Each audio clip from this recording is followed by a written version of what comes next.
Ever wonder how your medical treatment can make or break your injury settlement? Spoiler alert, it can cost you thousands if you get it wrong.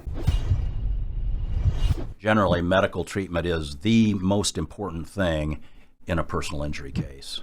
Your medical treatment is going to have a bearing on whether you're able to work, whether you have a loss of income, what your quality of life is while you're recovering from your injuries. In other words, your pain and suffering, the things that you have to give up because of your injuries while you're healing. It also has a bearing on permanency, whether or not you're going to fully recover from your injuries. Let's say you're doing some medical treatment and the doctor says, all right, I want you to do this procedure. I mean, you look into it and you think, that's not what I want to do. That's not what I think I should be doing. How is that going to affect your case, and what can you do in that circumstance? You're the patient, you're the boss. I look at doctors like I look at lawyers. I mean, my job is to give legal advice. It's not to make decisions for people. Same thing for doctors. Sure. So a doctor recommends a surgery. The patient does research for whatever reason, doesn't want that surgery or doesn't want it now, wants to try other things. In my opinion, the patient's the boss, and the doctor should do everything he or she can to facilitate the treatment that the patient wants. In the real world, if you end up having evidence at trial that the injured person is overriding a doctor's decisions or recommendations, that can be tough to deal with. If you have somebody who disagrees with essentially everything across the whole spectrum of the medical treatment, now you got a problem, because juries are hardwired to look at doctors as the ultimate answer for what medical treatment should happen. And if you've got somebody that's overriding that over and over and over again, now a jury is going to start looking at that and thinking, is this guy really hurt like he says he is? The more times you disagree, the more difficult it becomes. One, you can deal with. Two, you can probably still deal with. But once you start getting beyond that, now it starts to look like you got somebody that's shopping for doctors instead of legitimately wanting medical treatment to make them better. Shopping for a doctor means that you're looking for a doctor who is going to give opinions most favorable to you, regardless of the big picture of their qualifications, how good of a treater they are.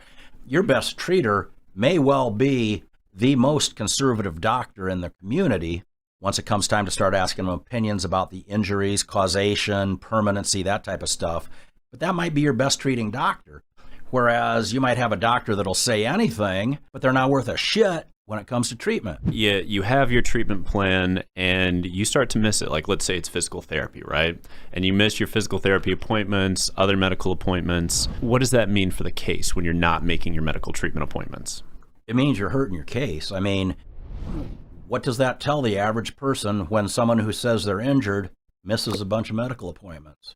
I think it's a reasonable interpretation to say that person really isn't hurting that bad, because a person that's injured, their motivation is to get better. Right. And that means you're going to make your appointments. If you've got somebody that's missing a whole bunch of appointments, again, you're just putting ammo in the utility belt of the insurance defense lawyer, because that's going to be used to make it look like the individual really isn't that hurt. What is an IME?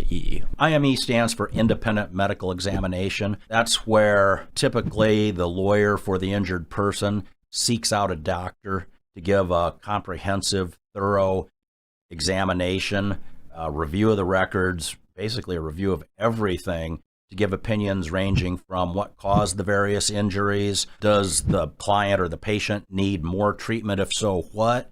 Is the patient fully recovered? If so, when was full recovery reached? If not, what's the likelihood of getting there? When's it going to happen?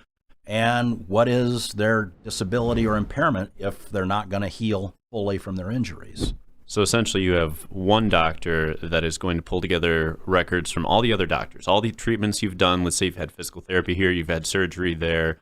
They pull all these different records from the different hospitals and they render an opinion and say, here's what we think based on these records. And they do have some interaction with the client as well beforehand, right? Oh yeah, that's an absolute necessity. If you hire a doctor to evaluate a case and they never see the patient, then you've just wasted your money, because the jury's not going to accept their opinions over somebody who's actually had direct patient contact. There's also this term DME. What does that stand for? That's really the skeptical tag that plaintiff lawyers like me put on the same thing as an independent medical examination, except it's requested by the defense.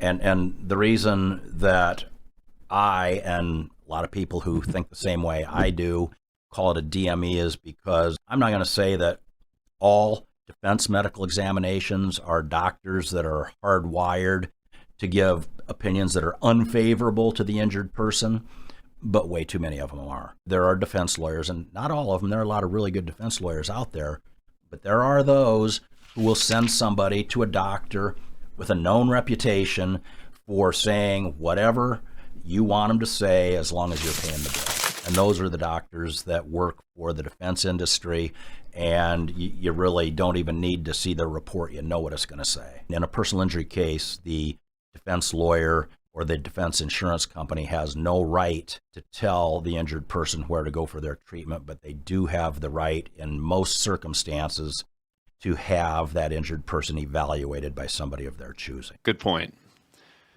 And if you're feeling lost about how to pay for your medical treatment, comment below and we'll get you the help you need. Let's say I'm in a crash, I'm injured, I keep treating, but the problem isn't going away. I'm not going to recover fully, at least it doesn't appear like I am. What does that mean for my case? Number one, you probably have permanency. In other words, if you're going to keep treating indefinitely, that means you're not getting better or you're not getting fully better. And there are still things the medical profession can do to help you, because every case has a logical end to it. And sometimes the logical end to a case, for example, a jury trial, comes before the injured person is done treating.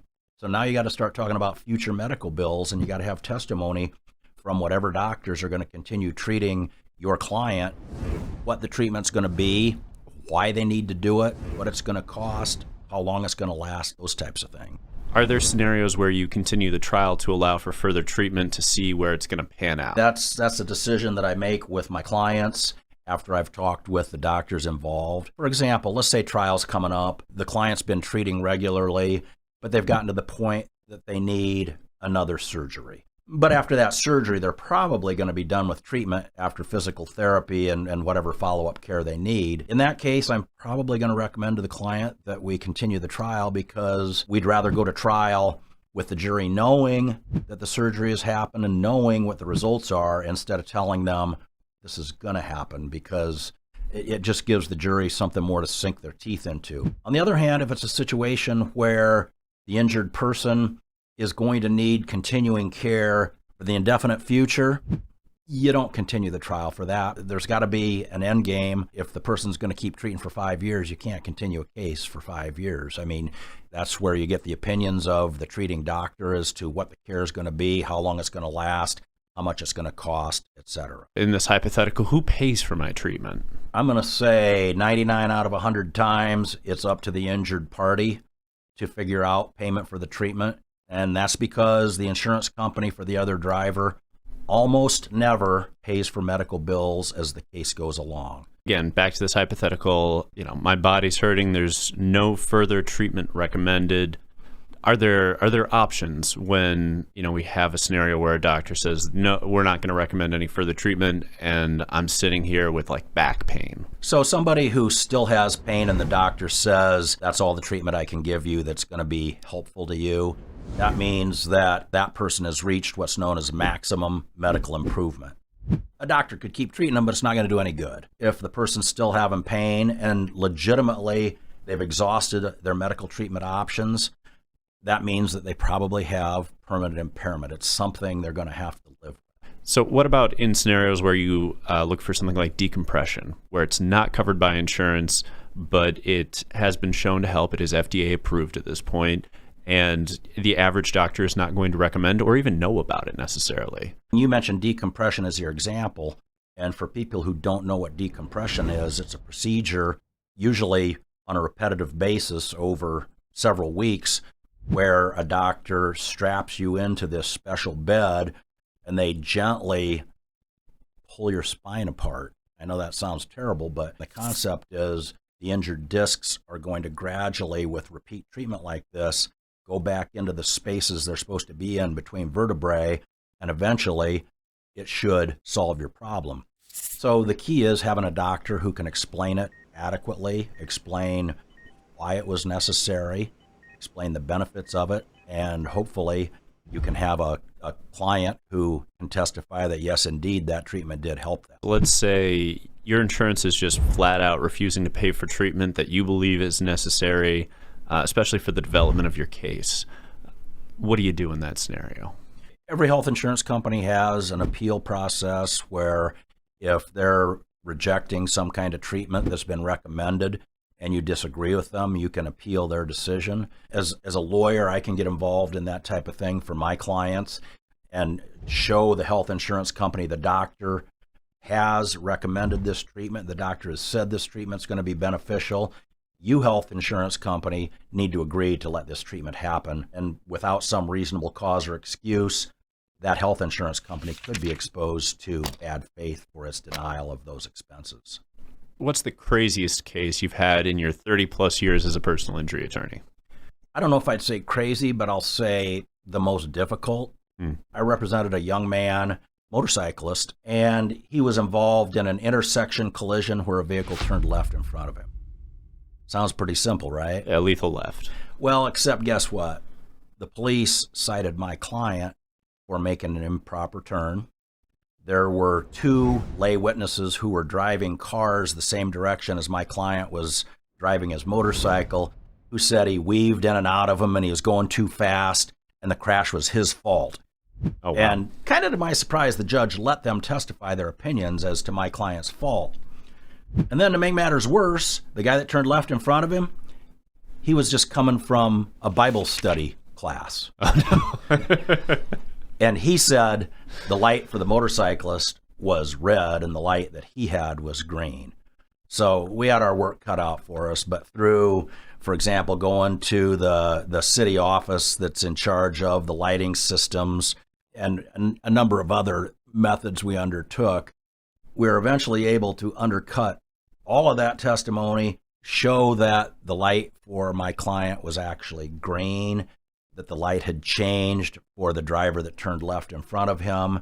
The other driver was trying to cut a quick corner. He never even saw the motorcyclist, by the way, until it was like 10 feet away from him. Oh, wow. His eyes, I'm convinced, were just drawn to those two ladies further back that testified it was all my client's fault. But he just turned right in front of the motorcycle and was in a hurry and caused the crash.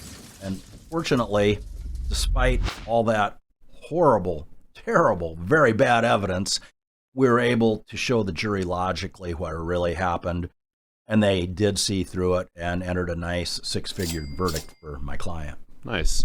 Turns out even if you're coming from church, sometimes you may tell a little bit of a lie. It happens, believe it or not. Thank you for joining us for this episode of the Biker Rebellion. If you found this information valuable, make sure to click the subscribe button below and tune in next week.